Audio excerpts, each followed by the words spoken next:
ଯେତେବେଳେ ଆଦମ ହବାଙ୍କୁ ସ୍ୱର୍ଗ ଉଦ୍ୟାନରୁ ବାହାର କରାଗଲା, ସେମାନଙ୍କର ପରିବାର ଧୀରେ ଧୀରେ ବଢ଼ିବାକୁ ଲାଗିଲା।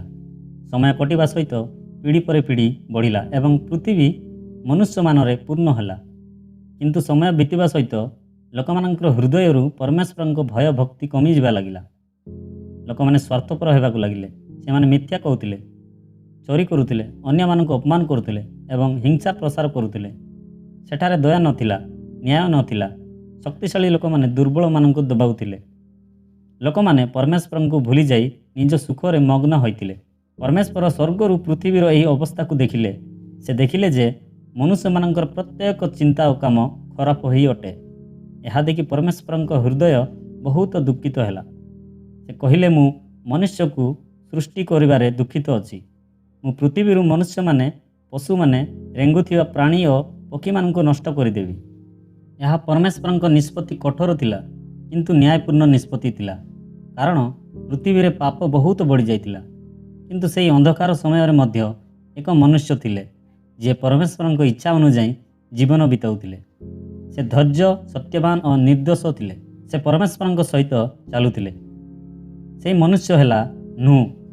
ସମସ୍ତଙ୍କୁ ପ୍ରେଜ୍ ଦ ଲର୍ଡ। ପ୍ରିୟ ଭାଇ ଓ ଭଉଣୀମାନେ, ଆଜି ମୁଁ ଆପଣଙ୍କୁ ନୁହଙ୍କ ଜୀବନ ବିଷୟରେ କହିବି।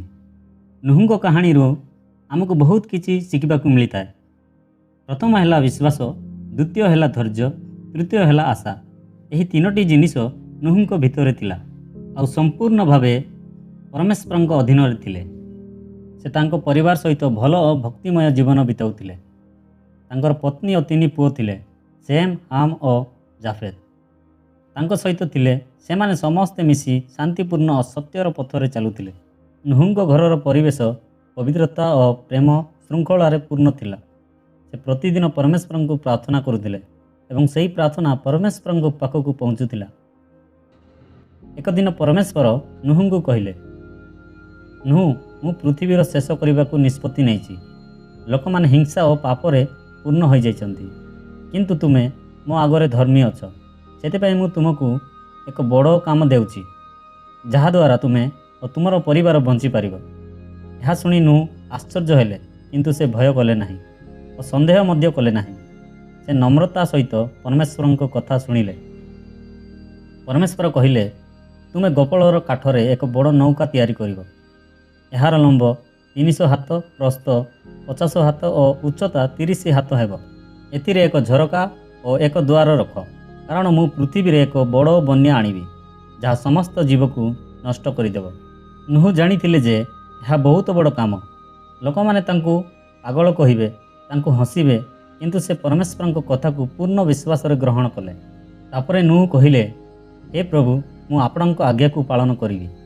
ସେହି ମୁହୂର୍ତ୍ତରୁ ନୁହ୍ ତାଙ୍କ ସମସ୍ତ ଜୀବନକୁ ସେହି ପବିତ୍ର କାମ ପାଇଁ ଅର୍ପଣ କରିଦେଲେ, ଯାହା ପରମେଶ୍ୱର ତାଙ୍କୁ ଦେଇଥିଲେ। ପରମେଶ୍ୱରଙ୍କ ଆଜ୍ଞା ପାଇବା ପରେ ନୁହ୍ ବିଳମ୍ବ ନ କରି କାମ ଆରମ୍ଭ କଲେ। ଏହା ସହଜ କାମ ନଥିଲା। ଏକ ବିଶାଳ ନୌକା ତିଆରି କରିବାକୁ ପଡ଼ୁଥିଲା, ଯାହା ଆସୁଥିବା ବନ୍ୟାରୁ ସେ ଓ ତାଙ୍କ ପରିବାର ସହ ସମସ୍ତ ପ୍ରାଣୀକୁ ବଞ୍ଚାଇ ପାରିବ। ସବୁଠାରୁ ପ୍ରଥମେ ନୁହ୍ ଗୋପରର କାଠ ସଂଗ୍ରହ କରିବା ଆରମ୍ଭ କଲେ। ଏହା ଏକ ବିଶେଷ ପ୍ରକାରର ଦୃଢ଼ ଓ ଟିକାଉ କାଠ ଥିଲା, ଯାହାଦ୍ୱାରା ନୌକାକୁ ମଜବୁତ କରାଯାଇପାରିବ। ତାପରେ ନୁହ୍ ଓ ତାଙ୍କ ପୁଅମାନେ ସେମ୍, ହାମ୍ ଓ ଜାଫେଦଙ୍କ ସହିତ ମିଶି ନୌକାର ଝାଞ୍ଚା ତିଆରି କରିବା ଆରମ୍ଭ କଲେ।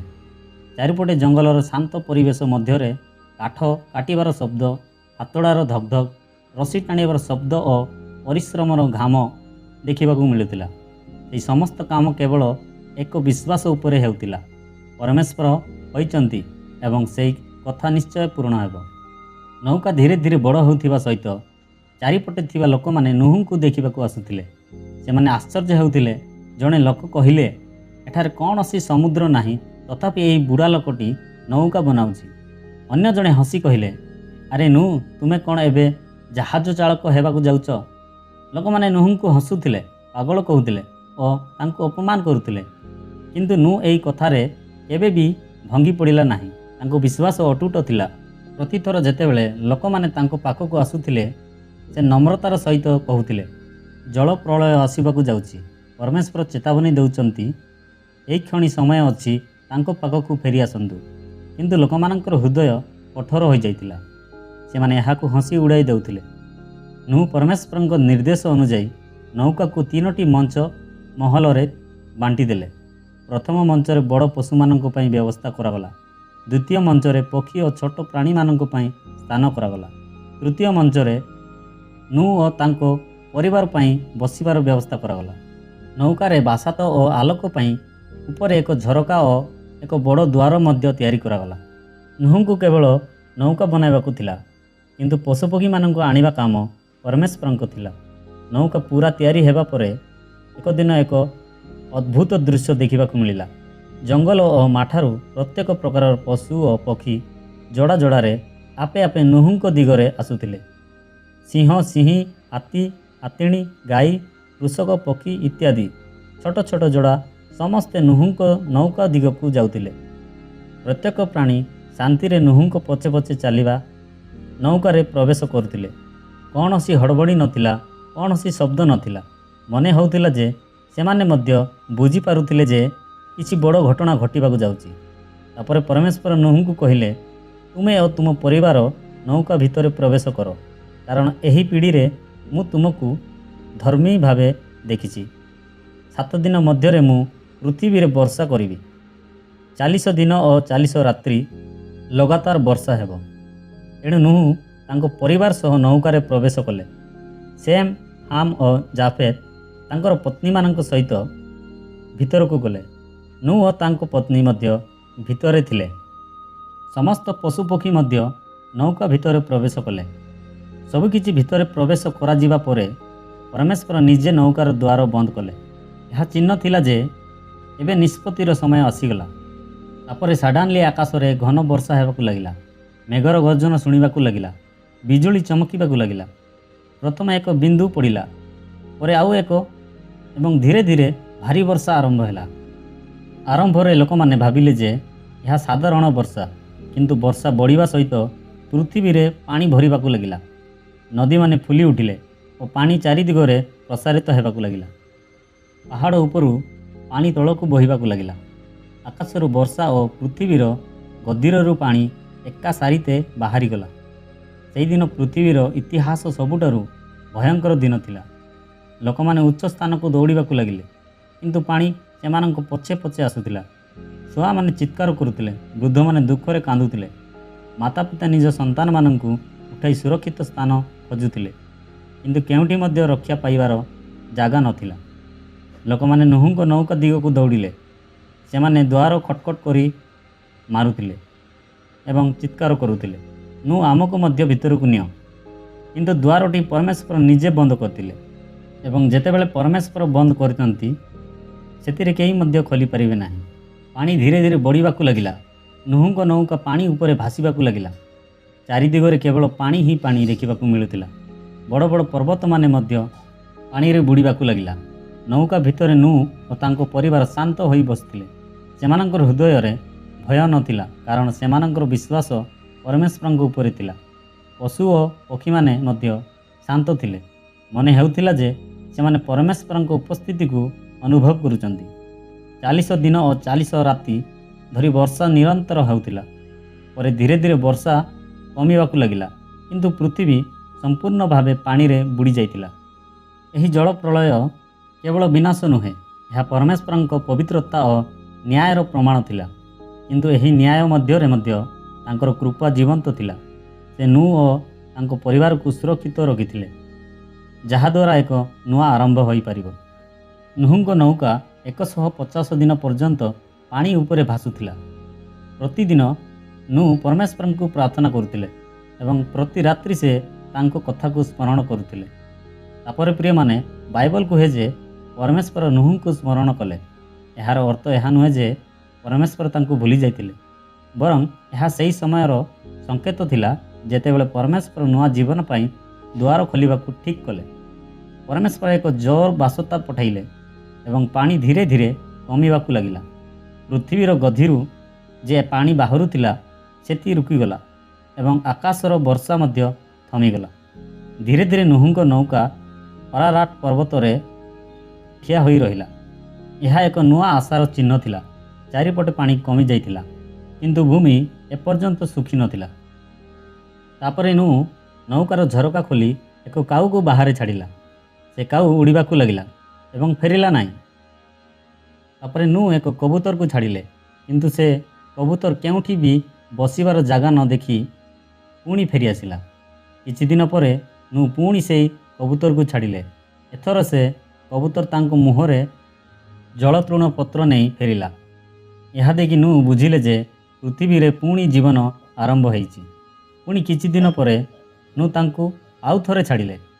ଏଥର ସେ କବୁତର ଫେରିଲା ନାହିଁ। ଏହାର ଅର୍ଥ ଏ ଯେ ନୁହୁ ଜାଣିଗଲେ ଯେ ପୃଥିବୀରେ ପାଣି କମିଯାଇଛି। ତାପରେ ପରମେଶ୍ୱର ନୁହୁଙ୍କୁ କହିଲେ, ତୁମେ ଓ ତୁମ ପତ୍ନୀ ଓ ପୁଅମାନେ ସମସ୍ତ ପରିବାର ସହିତ ନୌକାରୁ ବାହାରି ଆସ।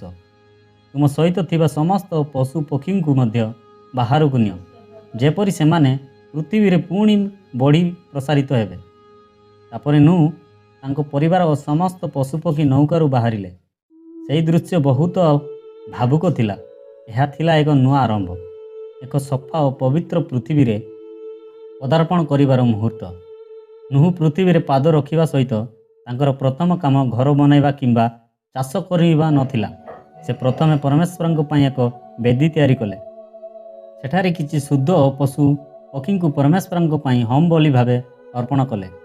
ଏହି ବଳିଦାନ ତାଙ୍କର କୃତଜ୍ଞାତ, ନମ୍ରତା ଓ ବିଶ୍ୱାସର ପ୍ରତୀକ ଥିଲା। ବାଇବଲ କୁହେ ଯେ ପରମେଶ୍ୱର ସେହି ବଳିଦାନର ସୁଗନ୍ଧକୁ ଗ୍ରହଣ କରି ଖୁସି ହେଲେ। ସେ ତାଙ୍କ ମନରେ କହିଲେ, ମୁଁ ପୁଣି କେବେ ମନୁଷ୍ୟ ଓ ଦୋଷର କାରଣରେ ପୃଥିବୀକୁ ଶାପ ଦେବି ନାହିଁ। ତାପରେ ପରମେଶ୍ୱର ନୁ ଓ ତାଙ୍କ ବଂଶମାନଙ୍କ ସହ ଏକ ପବିତ୍ର ଚୁକ୍ତି କଲେ। ସେ କହିଲେ, ଏପରେ କେବେ ମଧ୍ୟ ଏମିତି ଜଳ ପ୍ରଳୟ ହେବ ନାହିଁ ଯାହା ସମସ୍ତ ଜୀବନକୁ ନଷ୍ଟ କରିଦେବ। ଏହି ଚୁକ୍ତିର ଚିହ୍ନ ଭାବେ ପରମେଶ୍ୱର ଆକାଶରେ ଇନ୍ଦ୍ରଧନୁ ରଖିଦେଲେ। ସେ କହିଲେ, ଯେତେବେଳେ ମୁଁ ଇନ୍ଦ୍ରଧନୁଙ୍କୁ ଦେଖିବି, ମୋର ଏହି ବାଚାକୁ ସ୍ମରଣ କରିବି। ମୁଁ ପୃଥିବୀକୁ ପୁଣି କେବେ ଜଳରେ ନଷ୍ଟ କରିବି ନାହିଁ। ଆଜି ମଧ୍ୟ ପ୍ରିୟମାନେ, ଯେତେବେଳେ ଆମେ ଆକାଶରେ ଇନ୍ଦ୍ରଧନୁ ଦେଖୁଛୁ, ସେଇଟା ଆମକୁ ପରମେଶ୍ୱରଙ୍କ କୃପା ଓ ବିଶ୍ୱାସ ଯୋଗ୍ୟତାର ସ୍ମରଣ କରାଏ। ଏବେ ନୁ ତାଙ୍କ ପରିବାର ପୃଥିବୀରେ ଏକମାତ୍ର ମନୁଷ୍ୟ ଥିଲେ। ପରମେଶ୍ୱର ସେମାନଙ୍କୁ ଆଶୀର୍ବାଦ କରି କହିଲେ, ଫଳବନ୍ତ ହୁଅ ଓ ବଡ଼ ପୃଥିବୀକୁ ପୂର୍ଣ୍ଣ କର। ନୁହୁ ଚାଷ କାମ ଆରମ୍ଭ କଲେ। ତାଙ୍କର ସନ୍ତାନମାନେ ବଢ଼ିଲେ ଏବଂ ଧୀରେ ଧୀରେ ପୃଥିବୀ ପୁଣି ଜୀବନରେ ପୂର୍ଣ୍ଣ ହେବାକୁ ଲାଗିଲା। କିନ୍ତୁ ଏହା ଏକ ନୂଆ ସଫର ଥିଲା, ଯେଉଁଠାରେ ଲୋକମାନେ ପରମେଶ୍ୱରଙ୍କ ଉପରେ ଚାଲିବେ ଓ ତାଙ୍କର ନ୍ୟାୟକୁ ସ୍ମରଣ କରିବେ। ପ୍ରିୟ ଭାଇ ଓ ଭଉଣୀମାନେ, ମୁଁ ଆପଣମାନଙ୍କୁ କିଛି କହିବାକୁ ଚାହେଁ। ଜୀବନର ଯେତେ ବଡ଼ ସମସ୍ୟା ଆସୁନା କାହିଁକି, ଯଦି ଆମେ ପରମେଶ୍ୱରଙ୍କ ଉପରେ ଭରସା ରଖୁ, ସେ ନିଶ୍ଚୟ ଆମକୁ ଏକ ନୂଆ ଆରମ୍ଭ ଦେଇଥାନ୍ତି। ନୁ ଯେତେବେଳେ ନୌକାରୁ ବାହାରିଲେ, ତାଙ୍କର ପ୍ରଥମ କାମ ଭକ୍ତିମୟ ଥିଲା। ଏହା ଆମକୁ ଶିଖାଏ ଯେ ଜୀବନର ପ୍ରତ୍ୟେକ ସଫଳତାରେ ପ୍ରଥମେ ପରମେଶ୍ୱରଙ୍କୁ ଧନ୍ୟବାଦ ଦେବା ଉଚିତ। ଇନ୍ଦ୍ରଧନୁ କେବଳ ଏକ ପ୍ରାକୃତିକ ଦୃଶ୍ୟ ନୁହେଁ, ଏହା ପରମେଶ୍ୱରଙ୍କ ପ୍ରେମ ଓ ବିଶ୍ୱାସ ଯୋଗ୍ୟତାର ପ୍ରତୀକ। ସମସ୍ତ ପୃଥିବୀ ନଷ୍ଟ ହେବା ପରେ ମଧ୍ୟ କେବଳ ନୁ ଓ ତାଙ୍କ ପରିବାର ବଞ୍ଚିଥିଲେ। ଏହା ଦେଖାଏ ଯେ ପରିବାର ପରମେଶ୍ୱରଙ୍କ ଯୋଜନାରେ କେତେ ଗୁରୁତ୍ୱପୂର୍ଣ୍ଣ। ପରମେଶ୍ୱର ନ୍ୟାୟୀ ହେବା ସହିତ ସେ ଦୟାଳୁ ମଧ୍ୟ ଅଟନ୍ତି। ସେ ପାପର କାରଣରେ ସଂସାରକୁ ନଷ୍ଟ କଲେ, କିନ୍ତୁ ଜଣେ ଧର୍ମୀ ମଣିଷ ଦ୍ୱାରା ପୁଣି ନୂଆ ଜୀବନ ଦେଲେ। ମୁଁ ଆଶା କରୁଛି ପ୍ରିୟମାନେ, ନୁହୁଙ୍କ କାହାଣୀରୁ ଆପଣମାନେ କିଛି ନୂଆ ଶିଖିଥିବେ। ଯଦି ଭଲ ଲାଗିଥିବ, ଚ୍ୟାନେଲକୁ ସବସ୍କ୍ରାଇବ୍ କରନ୍ତୁ ଏବଂ ବେଲ୍ ଆଇକନ୍ ନିଶ୍ଚୟ ଦବାନ୍ତୁ। ପ୍ରିୟମାନେ, ଆଉ କେଉଁ ନୂଆ ଭିଡ଼ିଓରେ ଆମେ ନିଶ୍ଚୟ ଭେଟିବା। ଆଜି ପାଇଁ ସମସ୍ତଙ୍କୁ ପ୍ରେଜ୍ ଦ ଲର୍ଡ।